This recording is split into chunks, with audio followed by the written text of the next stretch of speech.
Oh, it's a tsunami of people joining now. Yes.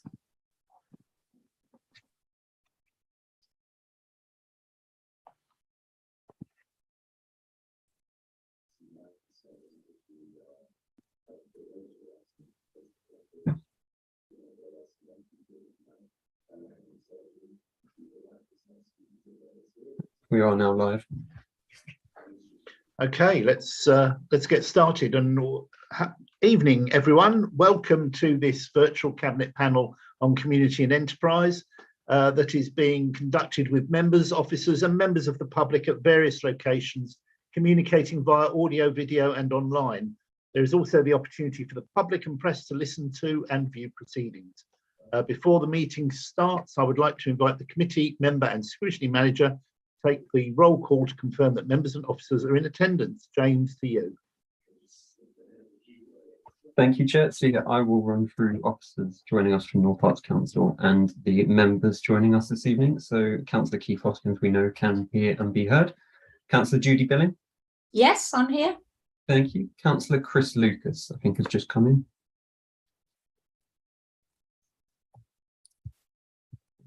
I'll come back to Chris. Councillor Tom Plater. Yeah. Thank you, Tom. Councillor Ralph Munzer. Good evening. Thank you. Councillor Claire Strong. Good evening. Thank you. Councillor Mandy Tandu.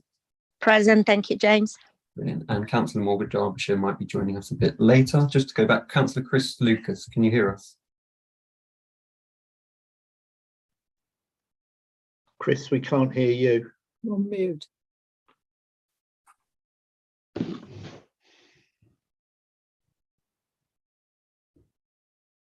Okay.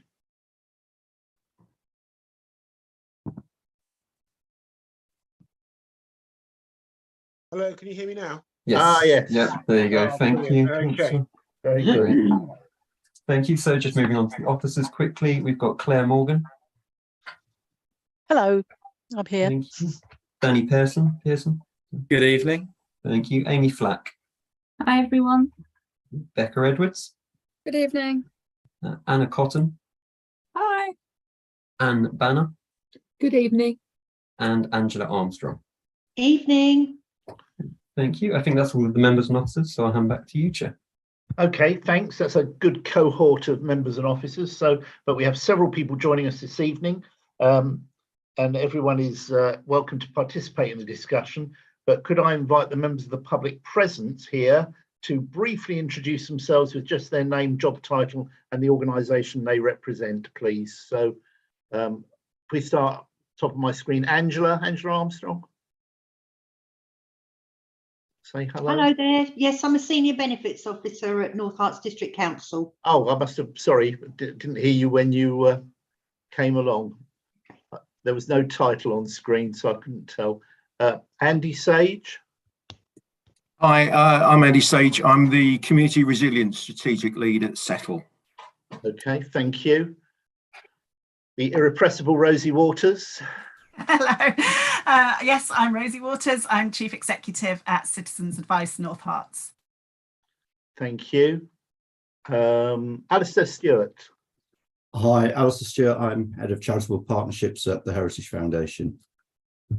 Thank you, Alistair. Mark Hanna.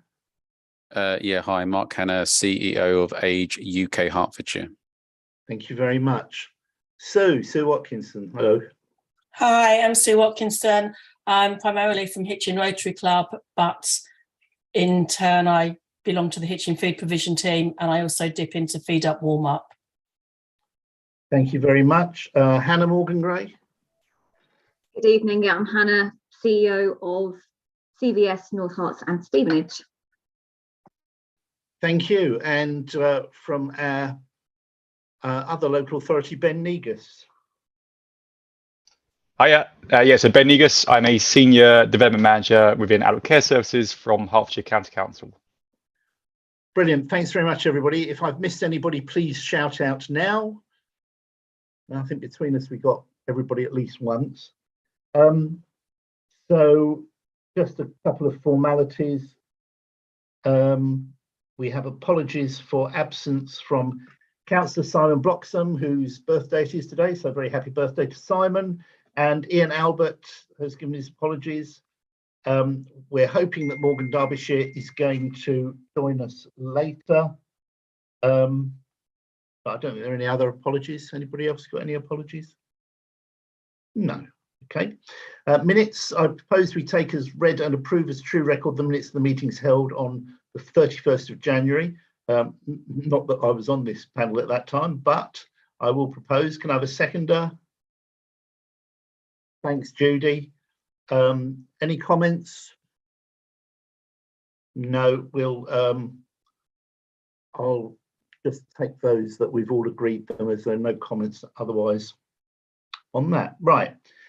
Formal announcements. In accordance with council policy, this meeting is being recorded and the recordings will be available to view on ModGov or via the NHDC YouTube channel. Members are reminded to make declarations of interest before an item. A detailed reminder about this and speaking rights is set out under Chair's announcements on the agenda. But obviously this is just a discussion. We're not actually voting on anything, so I don't think that's too onerous. So there is no other business notified, so we can go straight on to public participation. We have 4 presenters this evening, so they're going to give us a short presentation and we'll have about 10 minutes for discussion after each of them, and then we can do a summation of it all and a round table discussion at the end. So we will start, if that's okay, with Rosie. Lovely, thank you. James, have you got some slides? The green ones? Yeah, excellent, they're the right ones, thank you. So I'm going to talk swiftly through some data which illustrates what we're seeing at Citizens Advice North Hertfordshire at the moment in relation to the cost of living. Nationally, Citizens Advice are tracking 5 different issues to show the effects of the cost of living on our clients. So personal independence payment, energy, council tax arrears, charitable support and food bank, and energy debts. A quick caveat that the data here doesn't show demand. The numbers are derived from clients that we have helped, so it's showing our capacity. Next slide, please. So I can send these through to anyone if you're interested, because I know it's not always easy to see these on screen. So this graph shows the number of North Hertfordshire clients supported by Citizens Advice North Hertfordshire. So it doesn't include some of our clients who are supported by other offices who have presented with one or more of the tracked cost of living issues since June 2019. So the overall picture is quite clear here. There is rising need. The number of people that we've seen in financial crisis in Q1 and 2 this year has increased by 44% compared with the same period last year. People are coming from the areas of highest deprivation in our district, but we're also starting to see more people presenting with these issues from other areas, increasing number of people in work and an increasing number of people coming to seek help for the first time. Next slide, please. So energy costs have been the big story, and you can see here a comparison of people who've come to us with energy issues. That's things like energy switching, fuel debts, prepayment meters, disconnection, anything like that, year on year from 2019 in the sort of red line to 2022 in the blue line. You can see here that year on year number of inquiries have increased, but that blue line, there's a massive increase this year. And in fact, by June, I think it was this year, we had seen the number of people that we helped in the whole of 2021. And that kind of steep increase that we saw in the summer, it's just not normal for us to see that in the warmer months. In the past 18 months, households have seen energy bills increase by 200% or so, an average of around about £1,600. Most low income working families are only going to be receiving £550 in terms of government support. So there's a gap there. We're worried that people won't be able to afford to heat their homes. We're already seeing people who can't afford to cook hot food. There'll be consequences on family life and health. Next slide, please. The next slide is also around energy debts. And I just wanted to show you this because you can see there's a dip in July, and this dip was replicated nationally. And we think that's because that's when the first cost of living payment hit bank accounts. And you can see that it's only it did help, but it's only a short-term solution because that number is now creeping upwards again. Next slide, please. This is the same kind of year-on-year graph from 2019, but around charitable support and food banks. So that's food bank vouchers, the Household Support Fund, other grants that we apply for from other organisations for clients, and we have our own small hardship fund. The same picture as energy, risen year on year, but this year there's a really big increase. And by August, we'd seen as many people coming for queries about this than we'd seen in the whole of 2021. Next slide. So these data, the dashboards that National produce, there are endless numbers of them, and you can cut the data by various segments. So I'm just going to show you one, which is around housing tenure. So you can see here, the yellow line is non-cost of living issues, and we're still very busy with our normal non-cost of living issues. And the blue line is cost of living issues. So you can see on the right that homeowners are coming to us with more non-cost of living issues than cost of living. Private rented tenants, it's quite an even picture, but for social tenants there on the left, you can see there's a big difference, a huge number of cost of living issues, and still a lot of non-cost of living issues as well. I think because I've been given 5 minutes, could you skip the next couple of slides, please, and go on to the one around challenges, the next one. Brilliant, thank you. So these are the challenges that we're seeing within our organisation, and I'm quite sure that these are common to all of us here. Impact on volunteers, fewer available, we're losing people who now need paid work. We're starting to lose paid staff who need a higher salary elsewhere. Charity salaries are typically 7% or so lower than equivalent roles in the public sector, and we have lost staff to housing associations and local authorities who pay more. Rising costs, we're affected like our clients. Increased stress on our people, not just because we're very busy, but because we're dealing with more and more distressing situations.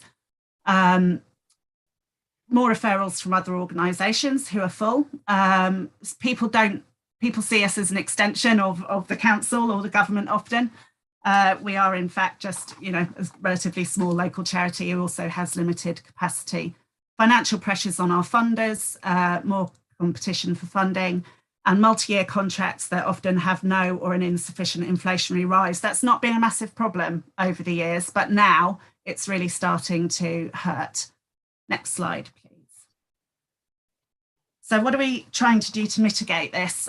For our clients, we're offering more preventative information. We have some really good cost of living workshops and lists of resources.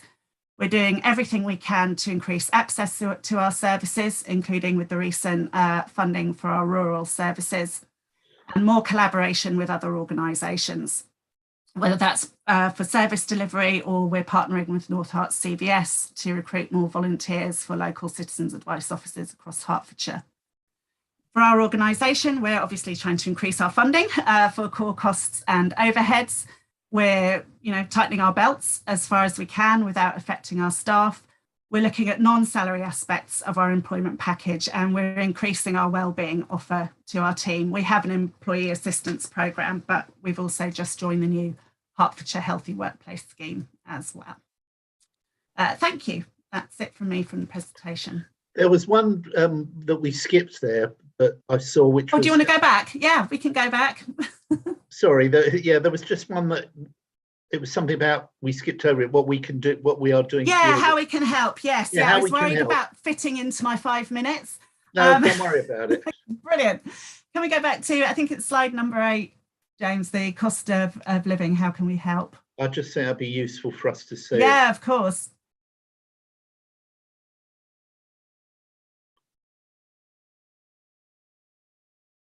Oh, James, we're testing your technology. I know, I'm sorry. Yeah. There we go. Yeah, thank you. Yeah, so this is the kind of things that we can do. We can help with income maximisation and help with budgeting skills so that people are getting all the money they're entitled to and they're managing it as best as they can. We can help clients manage their debts. We can advise on energy saving measures. We identify and assist those who qualify to apply for support. And we deal with related issues. We've seen an increase in issues such as relationship breakdown, probably because of the increased stress on families. And we've seen a rise in housing problems. That's one of the inquiry areas that has gone up quite sharply. It is difficult. I mean, our aim is always to empower our clients to make them more self-reliant, and that is becoming more and more difficult now. More clients are presenting with a negative budget, which means that they just don't have enough money to cover their essential outgoings. So where our advisors can't resolve their issues fully, we are sadly trying to make things less bad and to minimise the amount of residual debt that people are starting to get into. And the other thing we do, which is on the next slide, is we are helping to distribute the Household Support Fund. It's one of those things that we only distribute to people who engage with our advice. It is a sticking plaster. It will tide people over for a week or two. Our advisors like having it to give out because sometimes it's the most positive thing that we feel like we're doing for people, but it isn't a sustainable solution. Thanks, Rosie. I mean, I'm aware that energy is going to be probably uppermost again in people's minds with the announcement that the help is not going to go beyond April. Do you get much interaction, much support from the energy companies themselves? I mean, do they interact with you, or is it just when there's a dispute? They do interact with us, but they are overwhelmed at the moment with people contacting them for help. So they're not being as responsive as they were. I think, I wouldn't like to say it's because they don't want to, but I think they just literally are overwhelmed with people seeking help. Sure.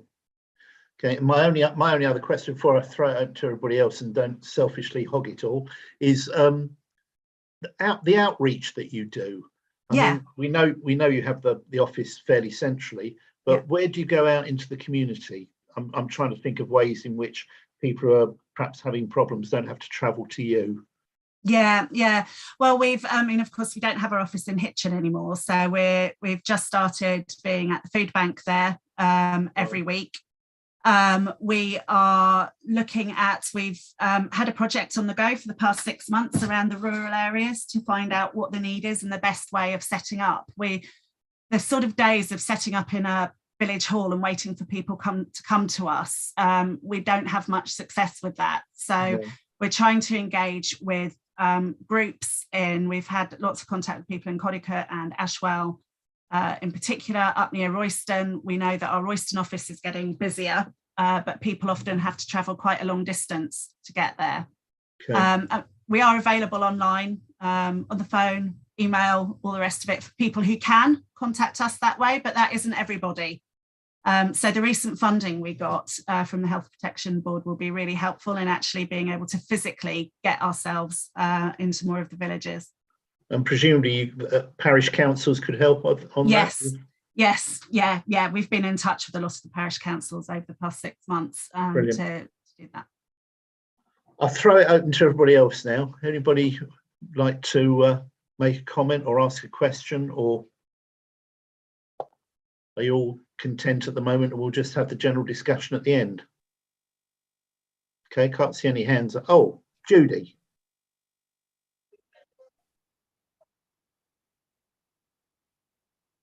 You're on mute, Judy. That's just as well, because I was feeling very croaky, as I often am when I haven't spoken for a while. In my work with constituents and particularly with the county council, it seems as though we morphed really from COVID issues like the need for food and housing and warmth, then almost straight into the cost of living crisis. And I wondered whether the same had been true for your services, although it looks as though the very dramatic increase you had suggests otherwise, but that may be partly because people couldn't get to see you through some of lockdown. I don't know. Yes, we think we've been looking at that because certainly we felt like we were on crisis footing during COVID. And I think part of it is that the face-to-face services were closed. Part of it is that we did see during COVID, although we saw a big increase in particularly benefits issues during COVID, we did see a decrease in debt problems because people stopped collecting debts during COVID because of the government protection measures. So I think that some of what we're seeing now is to do with the cost of living, and also some of it is stored up problems from during COVID now that people have started to collect again. And also with the relationship breakdowns, that could be a hangover from absolutely been stuck together. Yeah, I think that's it. They have morphed into each other. You're right there, Judy. Yeah. Okay, thank you. All right, that's great. I'm going to take Chris, then Mandy, and then we'll move on to the next one. Chris Lucas.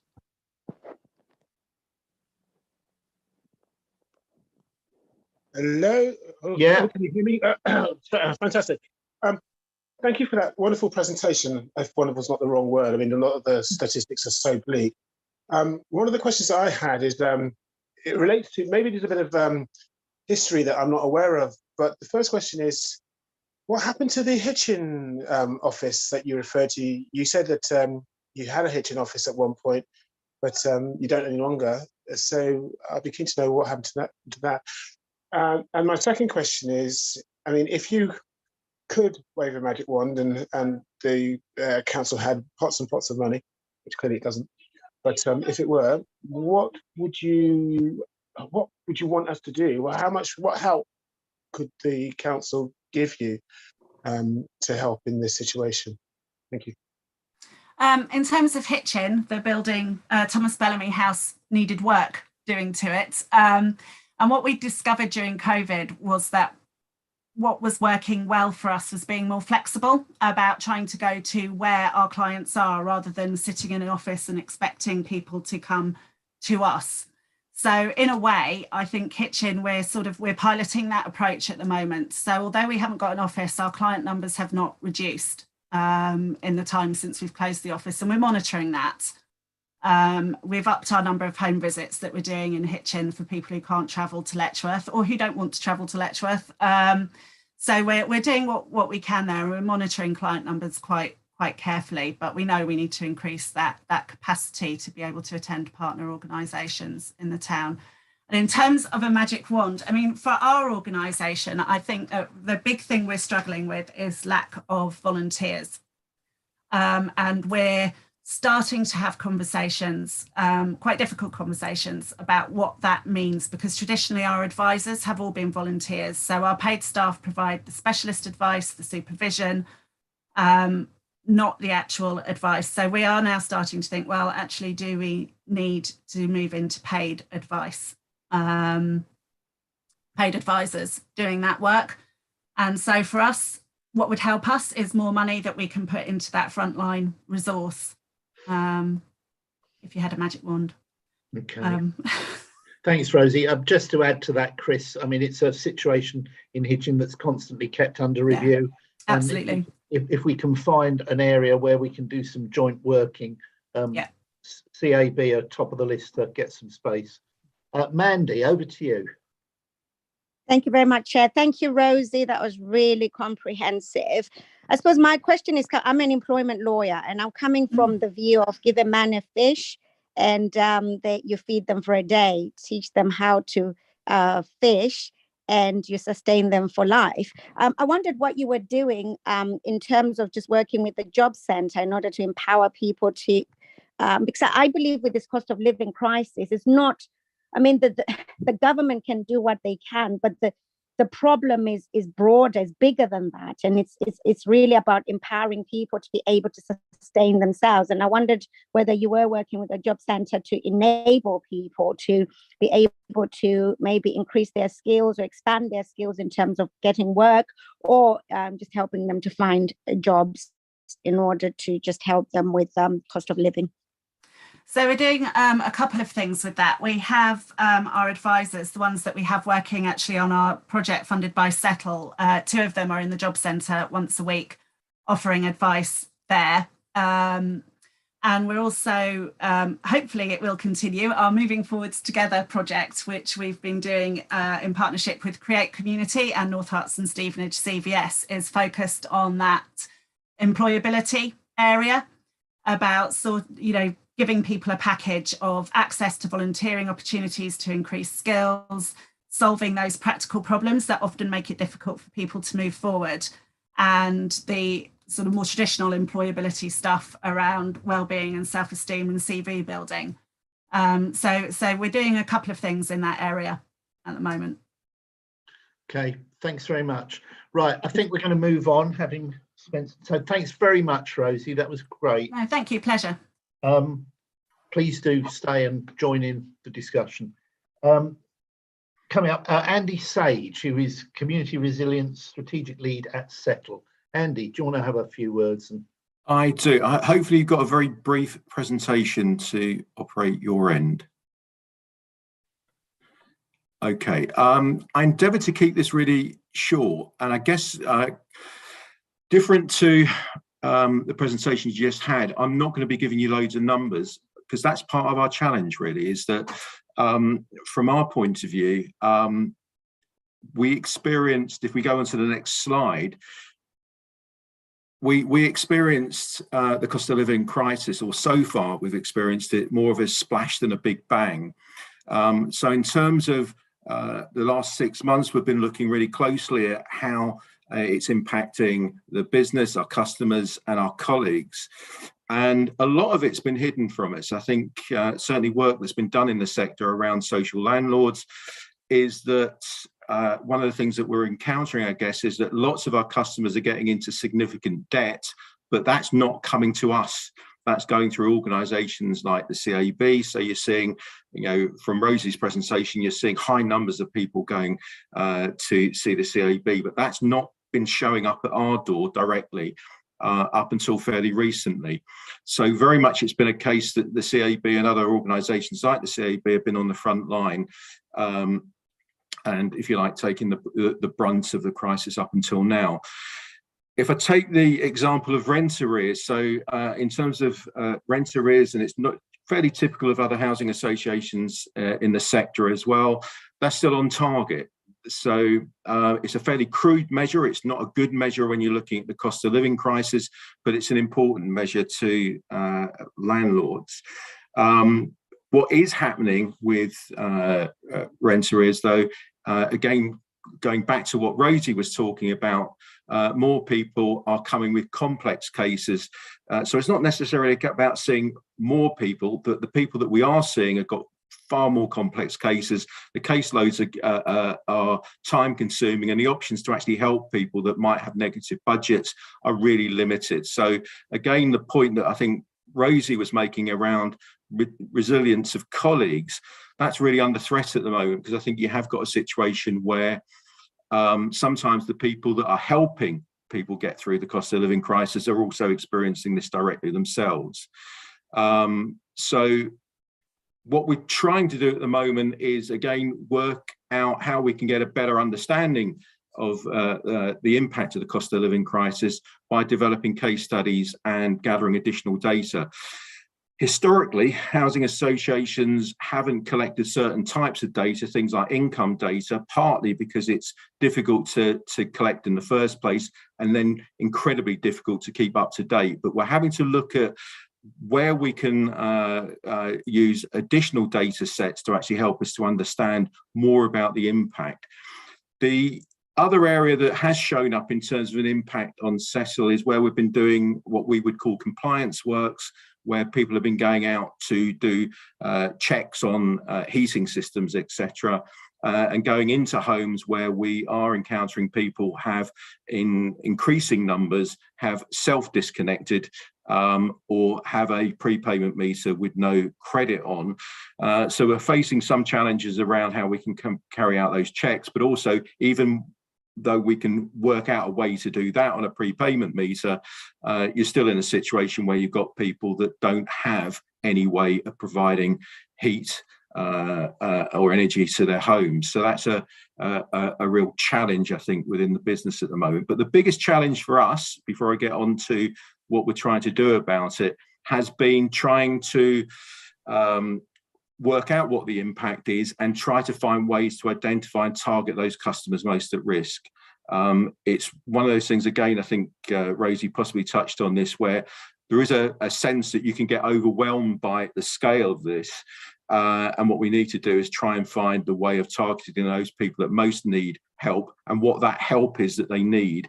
And also going on one of the questions that was just posed a little while ago is hopefully not always offering just a sticking plaster, but actually trying to help someone out of a situation.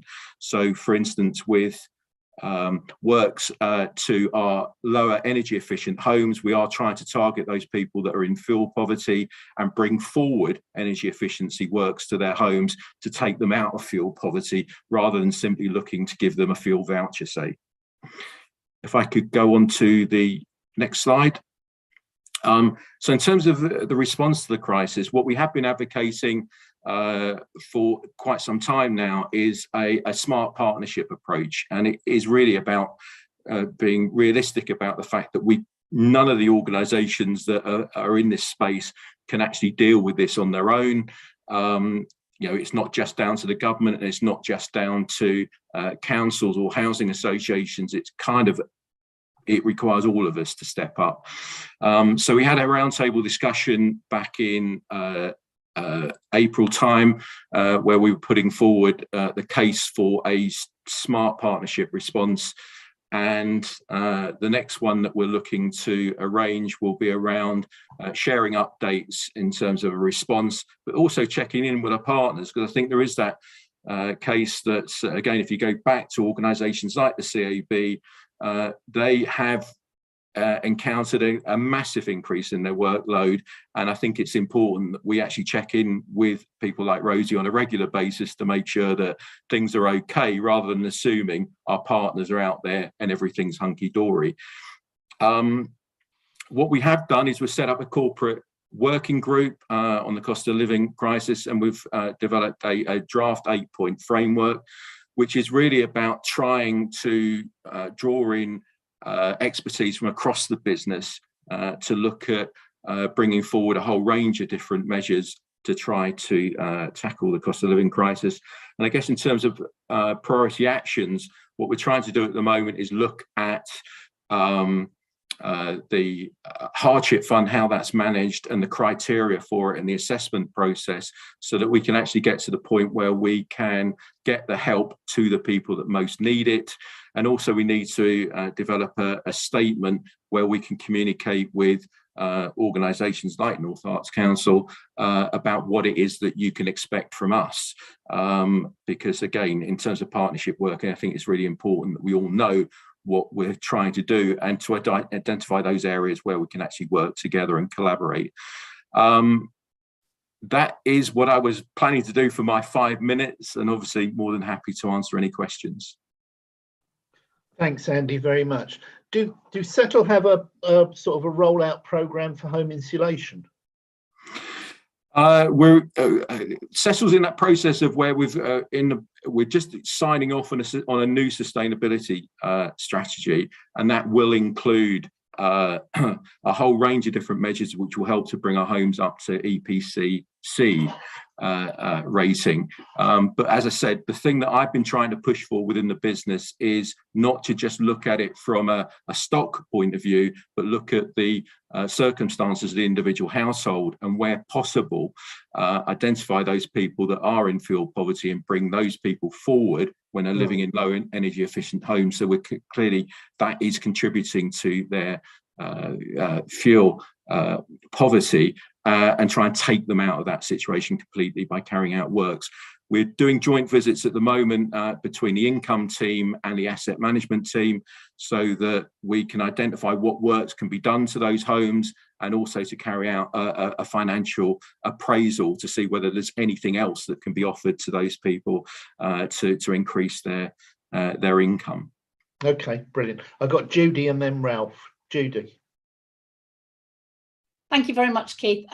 Andy, thank you for that. I was getting a bit muddled because you were using lots of words that I know, but when you were putting them together, I didn't completely understand all of the phrases. So I don't actually know, you might think this is incredibly stupid of me, but I don't actually know what a smart partnership response really means. And I'm not entirely sure who your partners are, apart from Citizens Advice, who you mentioned several times. Well, I think when we did the roundtable discussion, we got probably about 25 people in the room from a range of different organisations, and that included Hertfordshire County Council, North Herts Council, the CAB, the Food Bank, the Credit Union. Okay, and it's a whole range of different organisations, because we recognise that all those organisations are operating in this space when we're talking about the cost of living crisis. In terms of a smart partnership response, I suppose it's one of those throwaway phrases, but what I really mean by that is that whatever we do at Settle, it's never going to be enough.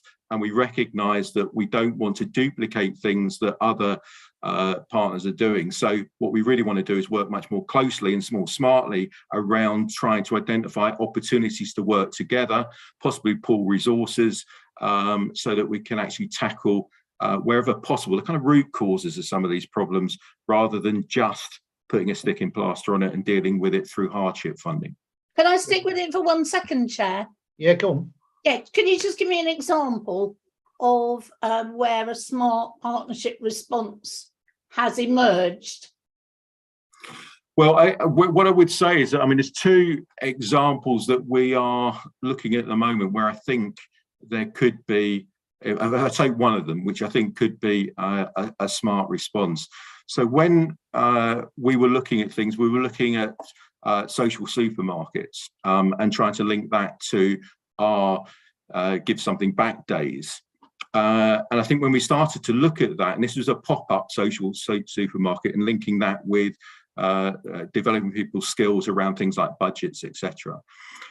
When we started to look at it, it was quite clear that we weren't going to be able to scale that up on our own. But if it was possible to work with a whole range of different partners and possibly pull in funding through different budgets, things like the Household Support Fund, if there's still money available to draw down on that, then there might be a way of doing that in a smart way, which would scale it up and mean that we can actually do pop-up social supermarkets on a regular basis in locations where there isn't something already being provided that would be helpful. But we recognise we can't do that on our own, so a smart response would allow us to potentially scale that up.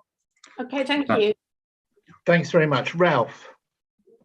Thank you very much, Chairman, and thank you, Andy, for your presentation. I think sort of over the last few months, when we've been talking about sort of the cost of living and the cost of energy, a lot of people have been quite sheltered. You know, we've had a very, very hot summer. We've had quite a mild September.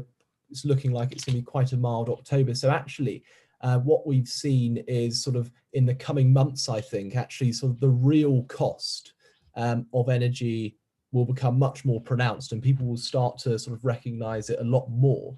And obviously they will struggle a lot more, because we all know, it's just common sense, that when winter comes, we use more energy.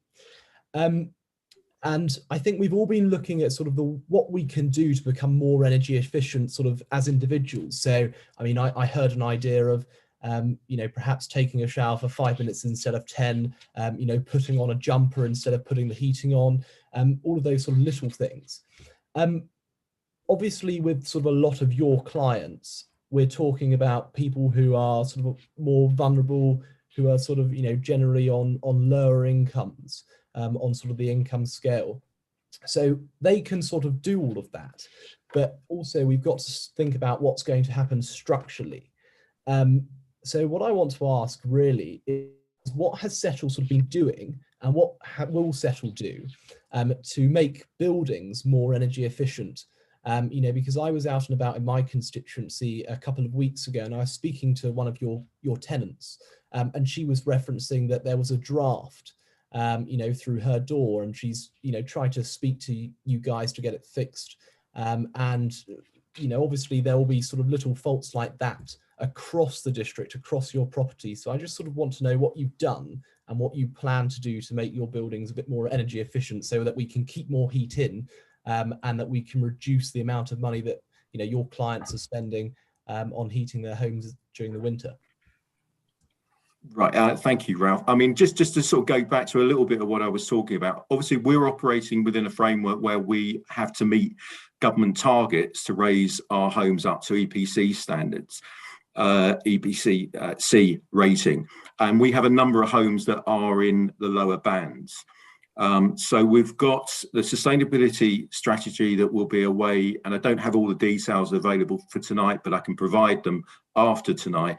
But that strategy, once it's signed off, will be a way of how we're going to reach those targets.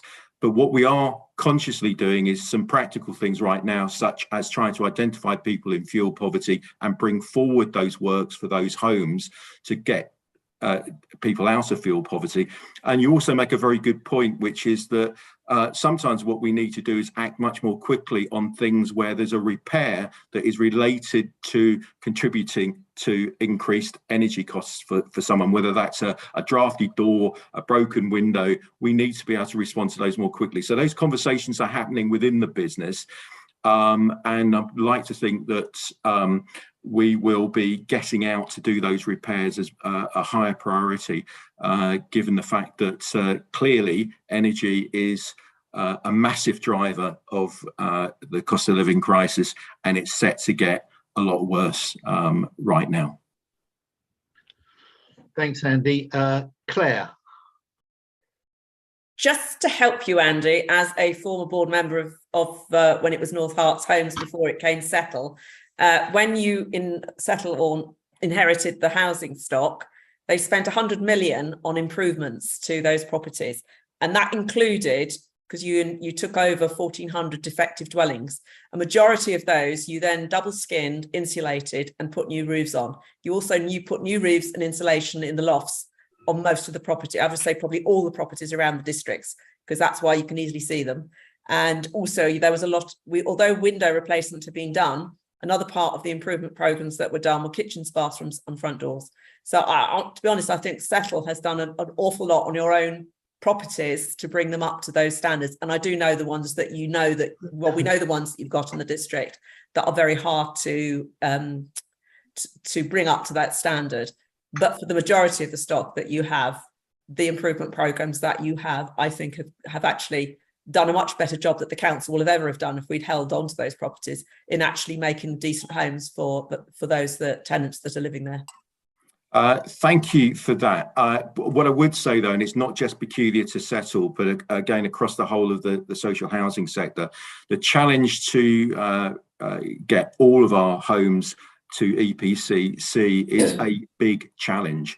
And right now there are things that are happening within the sector around talk of rent caps, etc., that will impact on how fast you can move on some of those sorts of things. So you've got certain things working against each other in the same space, if you like, which is the idea of not increasing rents at the kind of levels that might have been seen around current levels of inflation. But the moment you go for a lower cap, that potentially can have a knock-on effect to the speed that you can carry out works on homes. But it's a big challenge for Settle. There's a lot of work an investment that needs to take place to bring all those homes up to that standard.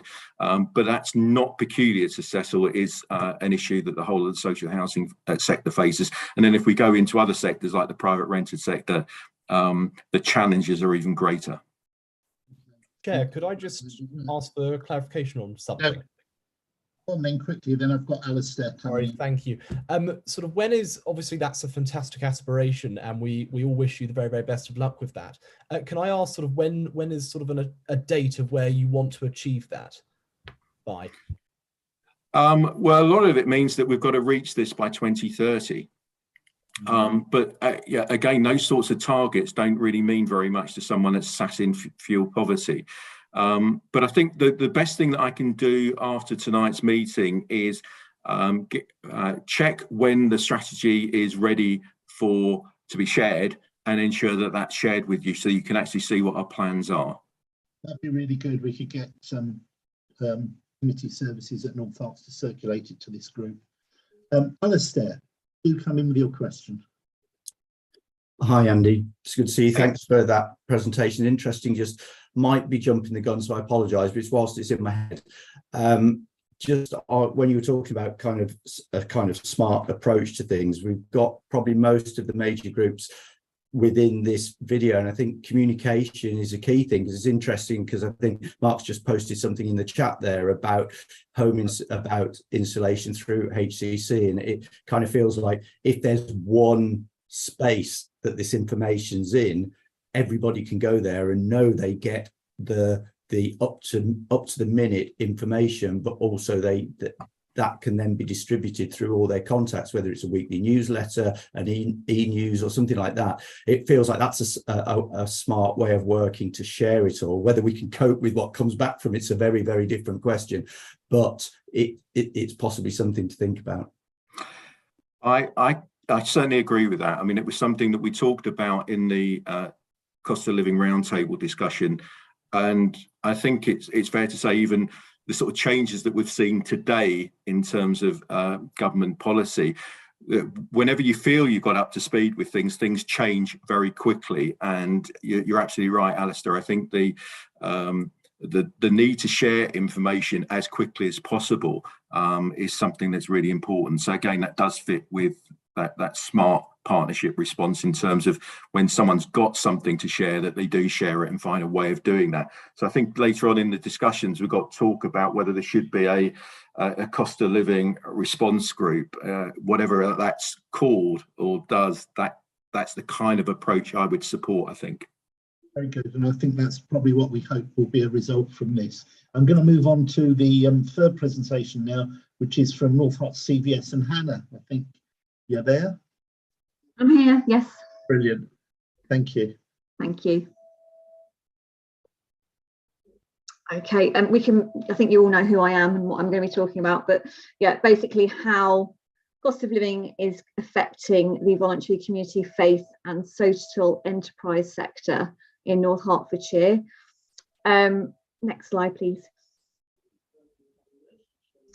So interesting, a lot of what I'm going to talk about has also been echoed already by Rosie, which is great, because example of a local charity. But you know, charities are also facing huge rising costs, and they're being sort of squeezed to the bare bones, really. Energy bills we've talked about, but a lot of charities have been coming to us sort of a bit bamboozled, because their insurance costs have gone up so much, for example. Running costs in general have gone up, and charities that may have contracts, they may have been negotiated 2-3 years ago. So obviously inflation costs were not factored in, because we just didn't have any idea that they would exceed to the level that they have gone to in budgets. So, you know, that's been a real sort of challenge for charities across the sector. In turn, there's obviously been a huge increase in the level of demand for services and support from many of these charities.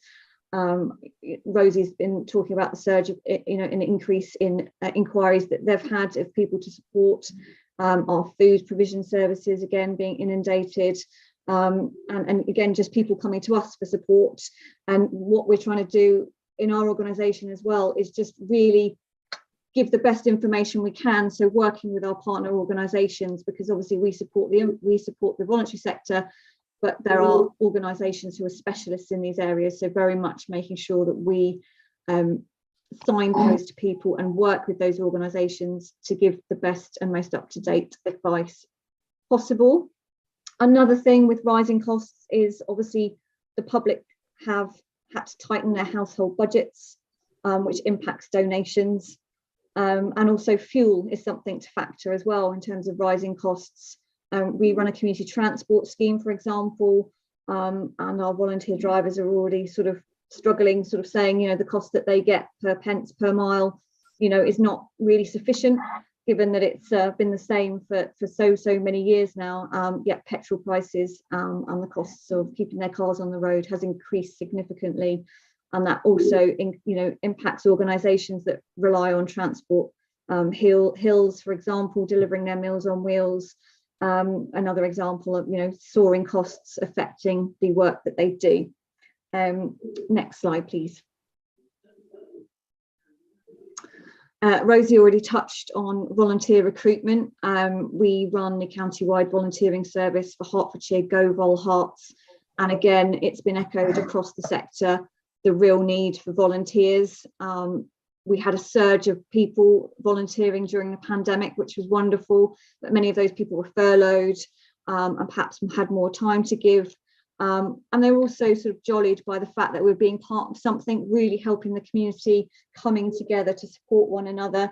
And people also have less time to give now. We're hearing of people that may be coming out of retirement to work again, people that are taking second jobs to pay the bills.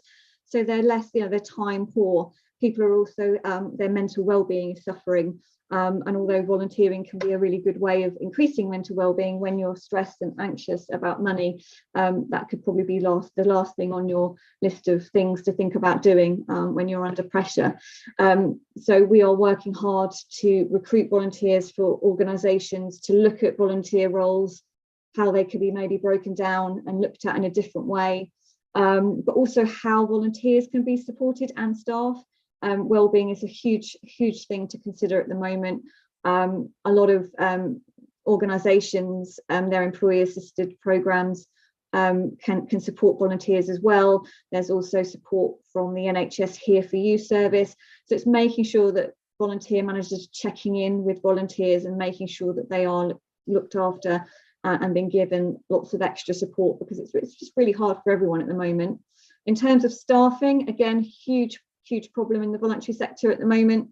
We're struggling as an organisation ourselves to recruit staff. The funding contracts that we have mean that we can only offer short-term contracts, as is lots of other voluntary sector organisations and charities. If we can only offer a sort of fixed-term contract for 6 months, and our salary levels just can't compete with those of the statutory sector, it can be really hard to attract people to those roles, because what they want is obviously as much money as they can get at the moment, but also they want those benefits and they want that security. So it's just a real issue at the moment. Childcare as well. A lot of retired people are now doing, that might have normally been able to give time to volunteer, are doing childcare because childcare costs are rising. So yeah, just lots of issues there. Next slide, please.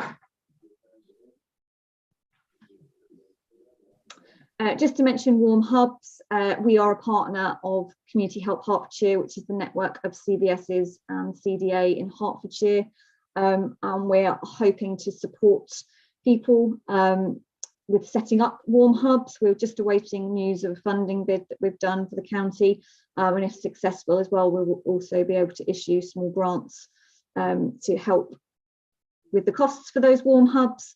So we're already sort of giving advice and guidance on that, and looking for places where that would be suitable and supporting those people to do that. Also in terms of volunteering and staff, making sure that people have access to somewhere to go. So, when they are volunteering or doing things and giving their time, they have somewhere warm to do so. Next slide, please. And just to touch on, I think infrastructure support is never more needed. We've talked about communication, and I think that is key. Our voluntary sector, they need somewhere to go when they've got questions, when they're in trouble, when they need help and support. And a CVS is the perfect place to go, because that's what we're supposed to offer and what we do offer. And as I said, we're trying to work with partners. We're trying to work with the specialists. We want there to be no wrong door. We want people to be able to come. If we don't know the answer, we want to know the people to refer them to that are the specialists to give that advice. We are giving information updates on social media. Our community capacity builder is giving updates on funding and where to go. And obviously we are the specialists for volunteer recruitment, so we are supporting the sector as a whole. We're doing big county-wide drives for organisations like Citizens Advice, because it's not just North Herts, the whole Citizens Advice are struggling for volunteers, so we're supporting that, and other organisations locally as well, really trying to promote volunteering opportunities and have that marketing and that presence locally, and also working to train volunteer managers as well, so they can retain those volunteers effectively. And we are currently doing a survey at the moment called All About Us, which has kindly been supported by Letchworth Garden City Heritage Foundation. So I'll put a link to that survey in the chat, because if you are working with the voluntary sector and have any small groups, small charities, large charities, faith groups in North Hertfordshire, we'd absolutely love them to complete that survey, because we are trying to capture what the need is, what they need support for right at this moment, so we can tailor our services to make sure we are providing exactly what they need at such a crucial time. That's it for me. Thank you. Thanks, Hannah. That was brilliant. Thank you. Gosh, so many problems and obstacles to overcome there. I think it would be quite good if you've got that survey to go out, if partner organisations and certainly communications at North Herts and anybody represented here could disseminate those surveys to their own contacts and members and encourage them to participate in that. I noticed you were talking about warm hubs, and there's been some talk about libraries being used as warm hubs. Have you had any contact with them particularly? I think my staff members have been talking to the libraries. Yeah, I'm sort of we're trying to collate a list of all the different places that will be offering that service or are looking to develop that. Yeah, that would be good. And I notice there's quite a lot in the chat at the moment about how we're going to network and liaise on all this. So I think that'll be our final discussion after our fourth presentation. So I'll leave those comments till then. Danny, you've got your hand up. Yes, thank you for that, Hannah. That was really helpful. Going back to the warm hubs, I'm glad Councillor Hoskin mentioned the libraries. We've started gathering a list of our own of people, community centres and buildings that really need help with funding. So is it okay we share that list with you, because they're already in the process of getting ready. They just need the money. They have people willing to open, the volunteers, the room. So yeah, if we could share that with you, that'd be really helpful. Of course, thanks, Danny. Okay. Any other comments or questions from members who are on? If not, oh, Judy. I was just writing in the chat, and I thought, why am I doing that? I can just say to you that we've got County Council tomorrow, and we can use that as an opportunity to get an update on what's happening with the libraries and the warm hubs. Sure. Yeah. Okay. Right. We'll do our final actual presentation before we get into more of a discussion, and this is from Hertfordshire County Council. So it's Ben Negus. Thank you. Hi all. Yeah, so this is really useful because I think this nicely ties together a lot of the previous discussions. Hopefully, is there slides? Hopefully you've received. There we go. Perfect. And there is a bit to say about warm hubs as well, so I'll come into that in a moment. Yeah, so those who don't know me, I'm Ben Negus. I'm a senior development manager within the community and people wellbeing team within adult care services. Do you mind going to the next slide, please? Thank you. So just very quickly on this one, the purpose of this was to say we do recognise there is quite a lot of government support out there, particularly a lot of one-off funding payments that I'm sure you're probably familiar with already, so I won't go into too much detail now. Next slide, please. But the key question is recognising that there is a lot of support. Is it enough? I think we all know probably not for the most vulnerable people. So particularly, I don't need to tell anyone this, but inflation is at an all-time high, with the peak supposed to be this month at 11%. And then the point to note there is that the target of 2% is not expected to return until the very end of 2024. So, you know, this isn't going to be a quick thing. This is going to be, we're in this long run. And of particular concern is the category we're calling JAMS. So that's the just about managing cohort. So there's some statistics that show that 1 in 10 Brits have no savings at all. A third of Brits have less than £600 in savings, and 41% of Brits don't have enough savings to live for a month without income, which is a huge concern, particularly for those just about managing cohorts where all it would take is for a boiler to go or a cooker to break or anything like that, and they would potentially find themselves at risk of either a legal or even an illegal loan or a scam, or potentially much worse, you know, mental health, physical health deterioration, all that kind of stuff that can really have both a massive impact on statutory services, but more importantly, the health and well-being of that individual. Next slide, please.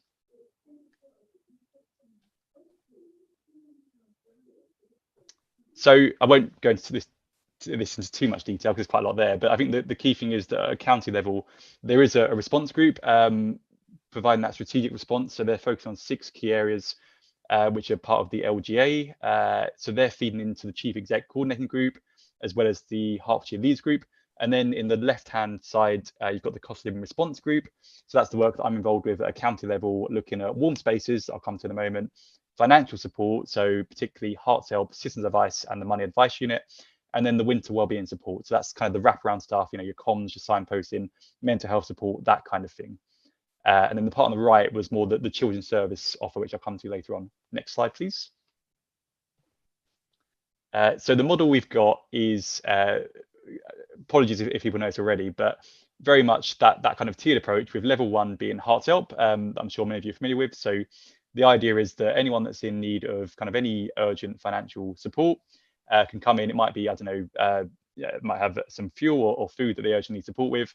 And then as part of that one-off payment, they'd also be referred on and triaged to the longer term, more sustainable pathways, like the brilliant Citizen Advice that you heard from earlier, who can provide that more specialist and tailored benefits and debt support for the general public. And then there might be a cohort of people who actually need a lot longer. They may have mental health or learning disabilities.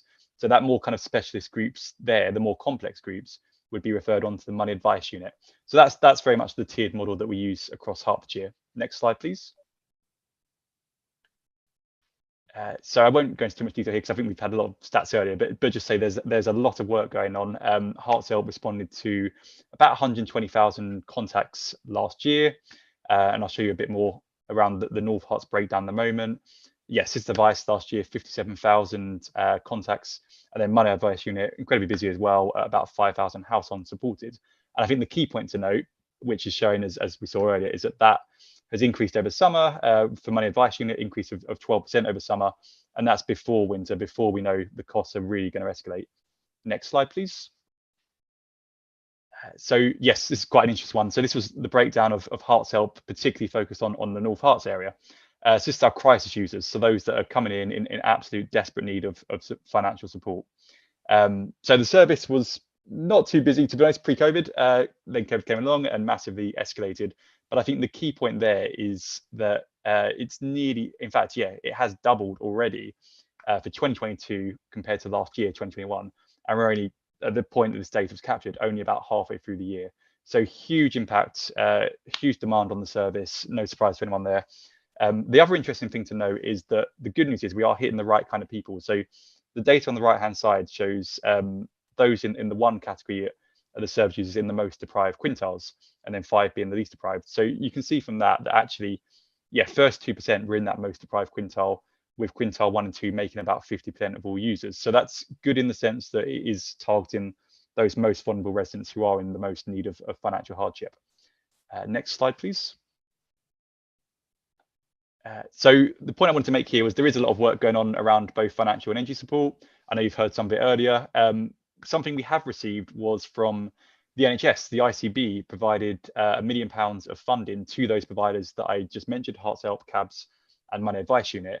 So for North Herts specifically, that will cover 1 extra worker, and then a 0.3 of an extra worker in the Money Advice Unit, and then also 1 extra worker for Hearts Help. And there's also Age UK are doing some brilliant work around additional winter welfare checks, things like gardening, the handyman schemes, making sure that people have the right infrastructure and all that kind of, and energy efficiency, stuff like that. And that's brilliant news in the sense that we've never really been able to truly unlock NHS funding, but for them to see the true impact of the cost of living and the clear link between health, ill health and financial hardship is really positive to see. So that's underway. There's also an extension to the Citizen Advice opening hours. There's an app which we are looking at using for helping residents to recognise energy savings. And then the final point on there is the Donate the Rebate scheme, which is via the Hertfordshire Community Foundation, who distribute grants. So this is the principle that we know that there was a £400 payment to everyone, but actually some people don't necessarily need or even want that payment. So it's trying to appeal to those people to really just give that back to the system, to those in most need. Next slide, please. So there's another element of support that we're giving, which is the pensioner support. So this is using the House on Support Fund, which is given to us from central government. So across Hertfordshire, about 16,000 letters were given, and within those letters, it was a really quite a smooth, easy process for residents where they received a letter for everyone that was on pension credits, and it would say, go to your local post office and you can cash in £150. So it really was reaching out to those most vulnerable residents across North Herts. That approximated to just under 2,000 residents that would have received that. So about 300k in total, of which, as of last Friday, about 73% have redeemed it. So brilliant redemption rate. And given that it only landed a couple of weeks before for some people, I expect that will continue to rise over the next few weeks. And they do have a 3-month redemption period as well. So I would expect it, to continue to rise until then. We are looking at possibly a second batch if we have enough funding left over, recognizing that it was very successful and well received. And it's just a really targeted way of giving it to those people in most need. So we're looking to do that hopefully in January if all goes to plan. And then the graph at the bottom really just shows, so you can see North Herts circled there. But I think the really positive note is that actually it's pretty much been consistent across every district. We've not seen, I was worried that rural areas might suffer or struggle, but actually it's been consistently high, which is brilliant. Next slide, please. So yeah, we touched on this earlier. Just going to briefly mention warm spaces. So the logic behind this is that it is libraries, but also we want to go wider than that. So this will be a county-wide thing where HCF are going to be our distribution model. So that's Hertfordshire Community Foundation, who will provide one-off grant payments to any local charity organisation that can provide that warm space, and we'll give them a really clear, training, safeguarding, and I think it is a bit of a sticking plaster approach, if I'm honest. It's not going to solve the underlying issue, but what can help is it allows us to have an opportunity to do that really targeted comms. I know this I spoke about earlier, but it allows us to get people in and give them that talk in that not captive, that's the wrong word, but in that enclosed environment, and really just try and move them onto more sustainable pathways. So hopefully, if all goes to plan, we're looking to get the initial applications out by the end of October, so that we can award funding mid-November and then be fully mobilised by late November, which is a little bit later than I would have liked, but at least it does hopefully get in before the heart of winter really sets in. Next slide, please. So comms, I won't go into too much detail, but it's just to say there is quite an extensive comms plan. There's a county-wide booklet going out at the end of October to every resident across the council, which contains all the different links and support available, a lot of which we touched on today. The website's all very much up to date with all the cost of living support. There's signposting at food banks. We're looking at radio advertisements, bus shelters, etc., for things like Hearts Help promotions. So very much working. I know that the HCC comms team is working closely with the North Herts comms team just to make sure it is as joined up as possible where we can. Next slide, please. So very briefly, just going to touch on the House on Support Fund. So this was the government funding that Hertfordshire County Council received and then was allocated to districts, of which North Herts District was provided 20k of energy support, 30k to food banks, and then 10k for voucher payments. There was also alongside that community support grants. So I know that King's Cabin received some funding, and then there's also the one-off payments for Jubilee support over summer. Next slide, please. So the brilliant news is we've had an extension of that grant. I think the big caveat here, though, is that one of the key risks we have is it's all well and good that we have this funding, but actually we haven't heard of any extension past March 2023. So I just realised that says March 2022. And we know that the demand will more than remain, I imagine, on the 1st of April. It's not just something going to drop off whilst the funding will drop off. So it feels like a bit of a common theme that we're hearing across across the piece. But it is significant for now, and it will help massively this winter. So 6 million in total between October till March 2023, of which adult care services have had 3.2 million. So that will go on things like I just mentioned around pension support, Hearts Help, crisis services, food banks, more complex groups like people that are homeless, domestic support, warm spaces, comms and signposting, and then VCS providers, recognising the brilliant work going on. And then CS have also received a significant amount of funding for things like food vouchers to school pupils and early years members. Next slide, please. And then final point to note was I've spoken a lot about the adults offering. There is also a lot of children's services support underway at the moment. So this was pretty much, it's a program called Building Life Chances. If you haven't heard of it, essentially it was a load of funding given to us as part of the COVID recovery. And then naturally that's moved into cost of living territory now.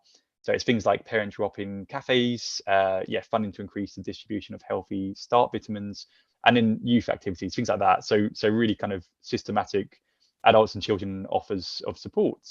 I think, is that my last slide? So yeah, it is. Sorry, I know I went slightly over time there. Apologies for that.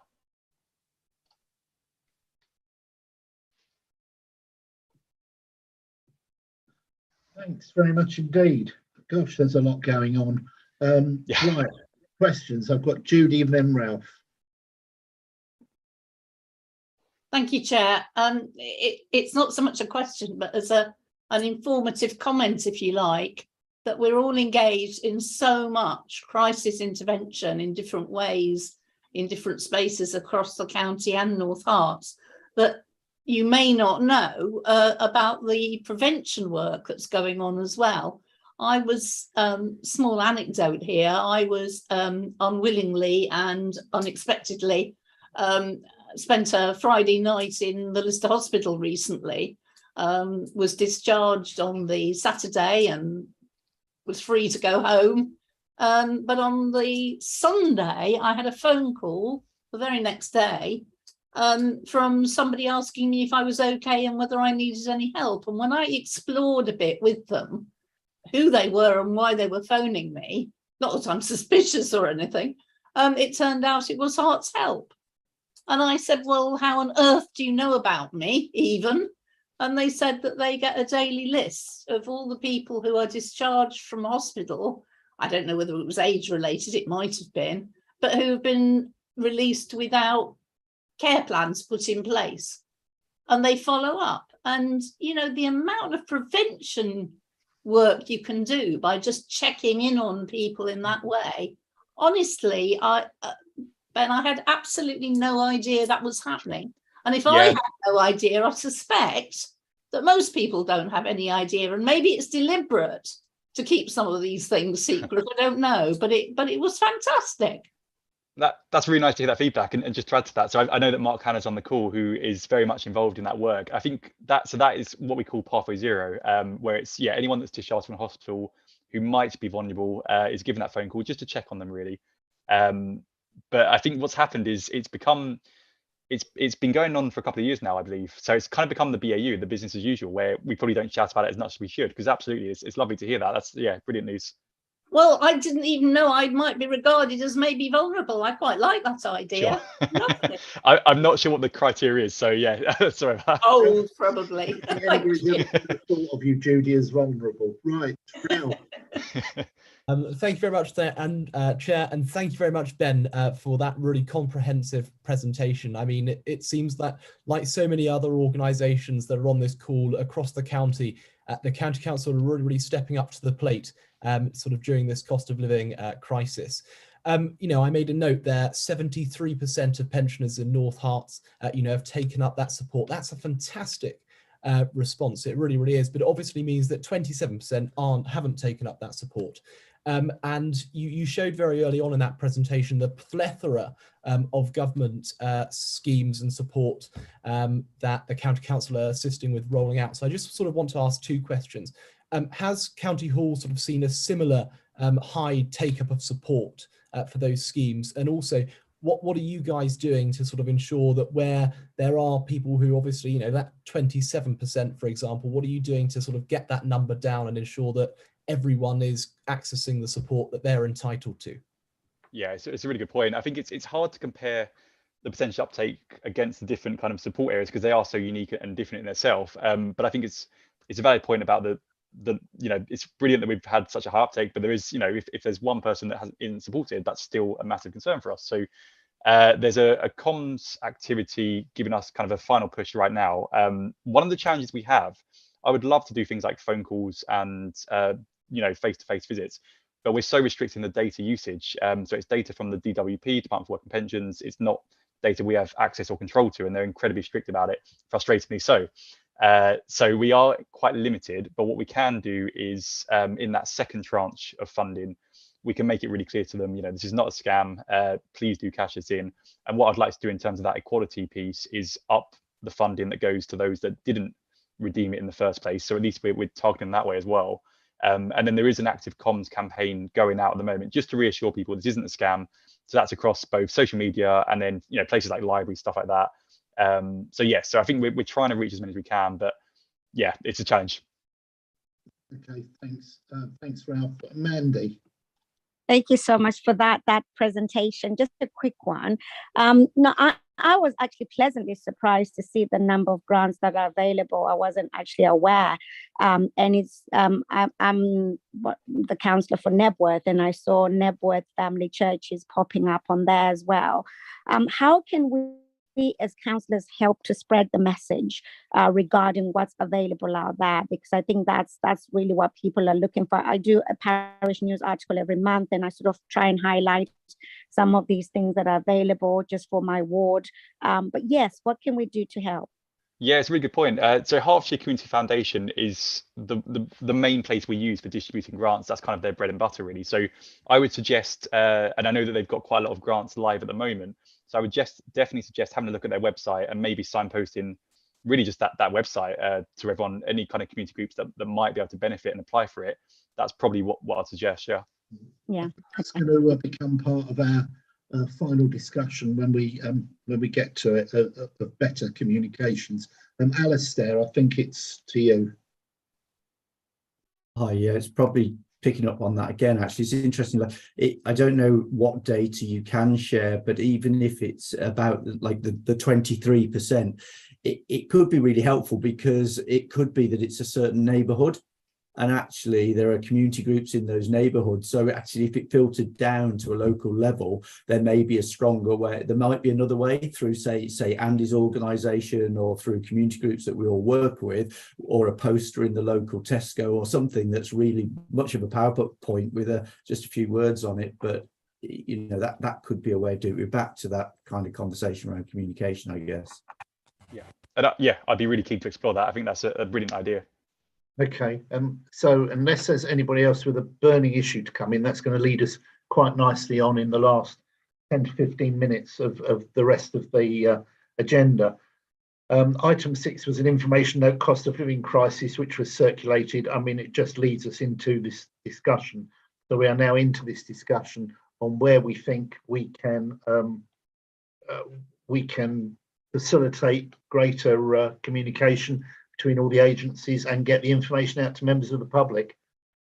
And I know there's been some comment in the chat room about that. Anna, I think you came in with the first comment on that. I don't know if you wanted to follow up on that. Yeah, I'm happy to. North Herts Council has a campaign, we started in April, called Easing the Squeeze. I'd really like to think that everyone has heard of that. If you haven't, then apologies. It's primarily a web page with a one-stop shop of information. So I made sure that we spoke to the CAB, for instance. So they're within that list of help. There's lots of different organisations on there. But obviously this discussion has highlighted that there's lots of other information out there. So it would be great to help collate that and have that on that web page, or some kind of other, you know, whatever is decided. I don't know if Claire wants to pick up from there. Careful, Anna, you're talking yourself into a job here to collate all this information. Oh, residents need the help, don't they? We need absolutely. to work together. We need to publicise it, and it needs to be that kind of one-stop shop. So more than happy to, Can I just come in there, Chair? Yeah, of course. Kind of, yeah, I think the page that Anna's put together is brilliant. And if people haven't looked at it, please do. And you could, I think there's a banner on our website, but just doing a search, Ease the Squeeze. And I think it also links to the county page that does a similar thing, so that, you know, the information's doubled, but there may be some on theirs that's not on ours, and vice versa. And there's also our Engage North Herts Facebook group, which is targeting community groups, but we advertise all the Herts Community Foundation funding on there. So if there's any local community groups that want funding to set up warm hubs, that's where it will go on first. I mean, we do send it out in emails to all our contacts as well, but that's a first point of putting it out there on our Facebook group. So Councillor Tandy, if you've got groups in Nebworth, then encourage them to join that Facebook group, or you join that Facebook group, and then you can say, oh, I've just seen this. Fantastic. Thank you. Yeah, it's about how we pull in all the various outside agencies onto that information portal as well. Yep. I've got a couple of hands up. Mark Yep. Hannah. Yeah, hi. Yeah, I just wanted to quickly mention, because obviously I'm from an age-related charity, so we support older people. We're county-wide, but I think the highest proportion of the 10 districts that access our services, particularly our information advice service, are from North Herts. We do a lot of work in North Herts. So we provide an information advice service and lots of other practical support services for older people. We saw an 850% increase in the last 3 months from older people concerned about their energy bills and how they're going to pay them. Obviously, with our clients, they are no longer working or cannot work. And so they are facing the prospect of no opportunity to increase their income. A lot of them are relying on state pension and pension credit, which tops them up, but they're fixed income for the rest of their lives, and living out, their last years in a very serious situation. So similarly with the CAB, we're seeing lots of inquiries of that nature. So it kind of marries up with what Rosie was saying. We have distributed as well food vouchers. So CAB and ourselves were given food vouchers under the Household Support Fund, and we've given out £78,000 worth in the last 6 months. I'm glad that's going to continue because it's needed more than ever. I mentioned briefly about the winter welfare checks that we're doing in partnership with the Fire Service Safe and Well team who focus on security, but looking at those things around what practical steps we can make offered for free to people, older people in particular, who are really worried about energy efficiency and some of the old school methods about improving energy efficiency. So we're doing those practical steps in partnership with all of the other sector partners. We've also invested in expanding our R&A team because we've got one team for the county. Last year, we helped older people claim £8.4 million in benefit entitlements. I mean, the CAB do a lot more. They do double than that. MAU do a lot more than that as well. But together, if you measure the impact that we're all having together, there's too much need out there for any one of us to do it alone. We focus on older people, obviously, but that's not to say we need to refer older people over to CAB because they advise on budgeting and debt advice, whereas we don't, and vice versa. We get referrals from CAB, so we work hand in glove in that way. So I just wanted to flag it. I know I haven't done a presentation, but I just wanted to flag it. Obviously, I'm always going to bang that drum because I'm from an Age UK charity, age related. So I just wanted to make that evident and out there so we don't lose sight of it. Not that I'm saying we would, but I needed to vocalize that. Thanks very much, Mark. Ralph. Thank you, Chair. First of all, I just want to sort of thank all of the organisations and the individuals here this evening. It's been really insightful and eye-opening into sort of the voluntary sector and the support of which is available. And I certainly feel in a much better position now to go in sort of direct and pinpoint any constituents who get in touch who need that support. So thank you very much for what you're doing and keep up that fantastic work. I think sort of just a couple of sort of observations. I think sort of making sure that we're continuing to communicate with individuals and organisations. This convening power is really, really important. And it sort of means that hopefully everyone is on the same page and there's a much better understanding of what the different organisations are doing. And sometimes we possibly can struggle with that. I think that what the council's doing already is really important. That sort of, collating that information, a one-stop shop, as you like, for the support available during this difficult time. And sort of obviously we need to make sure that we're using a variety of methods to communicate with people. Younger people, obviously, who are going through this difficult time are more likely to use social media and the internet, but older people, as Mark sort of mentioned, are more likely to sort of, read a parish magazine or, the newspaper. So it's obviously making sure that we're accommodating for everyone and making sure that everyone, no matter sort of what their background, their age, is aware of the variety of different support of which is available if needed. So that was all my observations, Chair. All right, thank you. Andy? Hi, thanks for allowing me to ask the question. I mean, the thing for me, I suppose, in terms of this discussion that hasn't come out is the sense that this isn't going to end anytime soon. The idea that this crisis is with us for some time yet. So I think certainly from a housing association point of view, what we're trying to do is whatever we can bring forward ideally in partnership with others. We want to ensure that that's sustainable. So it's not something that we offer, run out of cash or support. The way to do it is to try and make this whole thing sustainable. So I think it's getting that sense of whatever we've been talking about tonight, we need to think about over what period of time we need to look at a different kind of response. So it's not just about the kind of hardship side of things, which I think is possibly what some of us are going to encounter very soon in increased numbers, but also thinking about some of those questions I think people like Ralph have asked, which is what are the longer term ways of taking action that deal with root causes and move the whole game forward, so that you're actually dealing with things in a way that is moving the game on. Okay, Andy, thanks very much. And of course, it could get worse before it gets better. I've got one more just come back in. Ben? Yes, sorry, there's always one more, isn't there? Just to very quickly mention that part of the work that we're doing involves, we have just so we know that we have to do this as a team effort. We can't just do it alone as county council. So we have regular district meetings, which the brilliant Claire I can see on the call meets with on a fortnightly basis.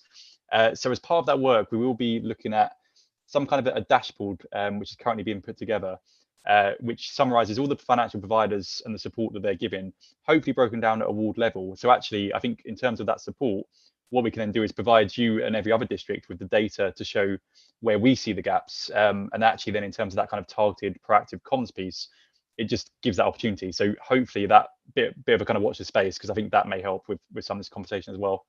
And that should, so Claire, that should be part of the conversation on Wednesday, just so you know. Thanks, Ben. Well, I'm going to start to draw this to a close, because that's we're coming up towards our 9 o'clock hoped for deadline. My thanks to everybody who's taken part in this, of course, and thanks to good old North Herts District Council for setting up this cabinet panel, which I think has been incredibly useful. And I do hope that all the contacts that have been made are not suddenly going to disperse when we all log off. I'd like to think that there is some way, and I will look to certainly probably Ben now from the County Council and Claire leading from the district, on how we can collate this information and make sure that we truly are a one-stop shop for residents who are seeking assistance. Just a final thing now, we need to look at the next meeting on the 9th of January. And what I'd like to suggest is that we continue along this same theme, because we'll know perhaps more of what's evolving. But I'd like us to look perhaps with the emphasis on small business next time, small business, and that's to include the creative groups as well, because the self-employed, rural companies, just to see how they are getting on, and maybe how they will know by that time how they've managed over Christmas as well. So if you're in agreement with that, councillors on the panel, then we'll look to perhaps do something on small business and creative industries to see how they're faring. That doesn't mean that we can't get an update, and I would like to perhaps at the one after that follow on with more of this to see how our partner agencies have coped after the next 6 months. And of course, April, with the finish of the energy grants, will bring a whole new tranche of problems probably. So if that's all right with you all, any final points or questions? We don't know what the world would look like by January, do we? We certainly don't, Judy, no. But thank you all very, very much. We've been asked in the chat room whether we can get some of these PowerPoints out to everybody. Is that? Yeah, thanks, Anna. Very good.